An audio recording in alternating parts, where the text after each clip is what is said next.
নমস্কার বন্ধুরা, আমার এই ছোট্ট চ্যানেলে আপনাদের সবাইকে স্বাগতম। আমি আজকে আপনাদের বানিয়ে দেখাবো একদম নরম তুলতুলে নানপুরি। তো নানপুরি বানাবার জন্য এখানে নিয়ে নিচ্ছি 1.5 বাটি ময়দা, তার মধ্যে দিয়ে দিলাম সামান্য একটু বেকিং সোডা আর হাফ চামচের একটু কম বেকিং পাউডার, স্বাদ অনুযায়ী নুন আর দিয়ে দিচ্ছি 2 চামচ চিনি। এবারে সবকিছু হাত দিয়ে একটু ভালো করে মিশিয়ে নিয়ে এর মধ্যে দিয়ে দিচ্ছি 2 চামচ মতো সাদা তেল। তেলটা দেবার পর আবারও খুব ভালো করে মিশিয়ে নিতে হবে। কিছুক্ষণ পর যখন দেখবেন সবকিছু ভালো করে মেশানো হয়ে গেছে, তখন ওই ময়দার মধ্যে দিতে হবে হাফ বাটি টক দই। যেহেতু আমি 1.5 বাটি ময়দা নিয়েছি, তার জন্য আমি এখানে হাফ বাটি টক দই দিয়ে দিচ্ছি। এখন এই টক দইয়ের সঙ্গে এই ময়দা খুব ভালো করে মাখিয়ে নিতে হবে। তবে বন্ধুরা, মাখানোর সময় আগেই কিন্তু খুব একটা বেশি জল দেওয়ার দরকার নেই। যদি দেখেন এই দই দিয়ে মাখানো হচ্ছে না, তবেই কিন্তু সামান্য একটু জল দেবেন, তাছাড়া দেবেন না। দেখুন, এই দই দিয়ে কিন্তু অনেকটা পরিমাণে মাখানো হয়ে গেছে, তো আমার মনে হচ্ছে সামান্য একটু জল লাগবে। তার জন্য আমি এর মধ্যে 2 চামচ উষ্ণ উষ্ণ গরম জল দিয়ে দিলাম। অবশ্যই কিন্তু বন্ধুরা এই জলটা একটুখানি গরম করে দেবেন, ঠান্ডা জল কিন্তু দিতে যাবেন না। এবারে এই জলের সঙ্গে আবারও খুব ভালো করে মাখিয়ে নিতে হবে।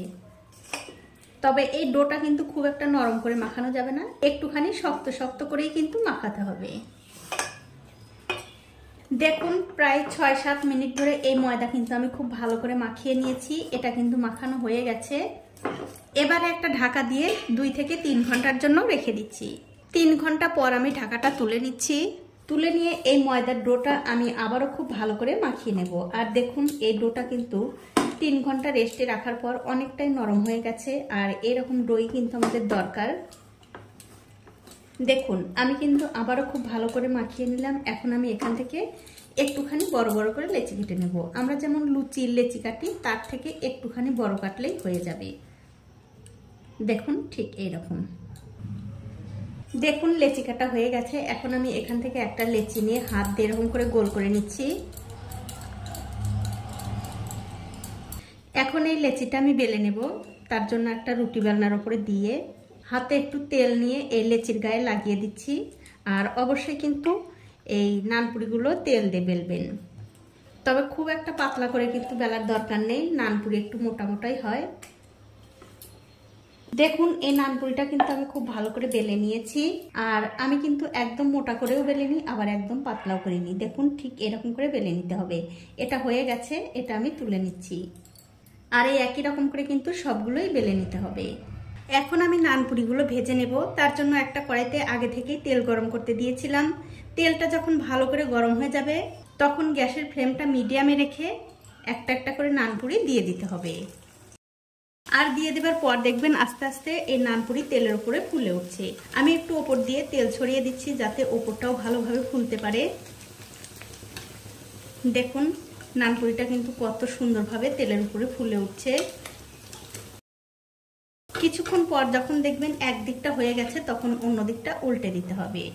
আর এরকম করে উল্টে পাল্টে 2 দিকটাই ভালো করে ভেজে নিতে হবে।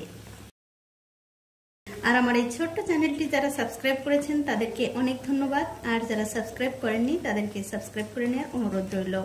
যে সকল বন্ধুরা আমার এই রেসিপিটা ফেসবুক থেকে দেখছেন, তাদের কাছে আমার একটাই অনুরোধ, অবশ্যই আমার এই পেজটিকে ফলো করে দেবেন। তাহলে আমি যখনই নতুন কোনো ভিডিও নিয়ে আসবো, সবার আগেই কিন্তু আপনিই দেখতে পাবেন।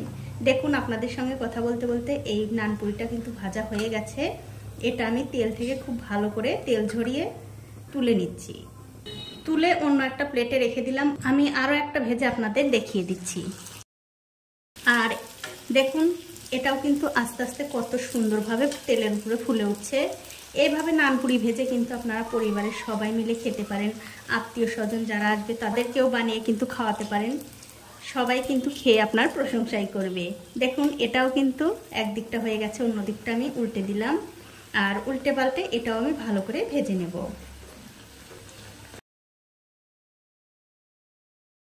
দেখুন, এটাও কিন্তু আমি খুব ভালো করে ভেজে নিয়েছি। এটাও আমি তুলে নিচ্ছি।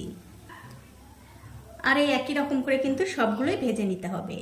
এই দেখুন এক এক করে কিন্তু আমি সবগুলো নানপুরি ভেজে নিয়েছি। এখন আপনাদের একটা নানপুরি আমি ছিঁড়েও দেখাচ্ছি কতটা সুন্দর। দেখুন একদম কিন্তু নরম তুলতুলে, আর ভেতরটা কত সুন্দর জালি জালি আর ফুলকো ফুলকো হয়েছে। বাচ্চা থেকে বড় সবাই কিন্তু ভীষণ পছন্দ করবে। এখন কিন্তু আপনারা এই নানপুরিটা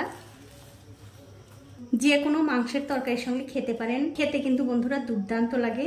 তো বন্ধুরা আমার আজকের এই নানপুরি রেসিপি আপনাদের যদি চোখের ভালো লাগা থেকে মন পর্যন্ত পৌঁছে থাকে, অবশ্যই একটা লাইক, কমেন্ট আর শেয়ার করতে ভুলবেন না।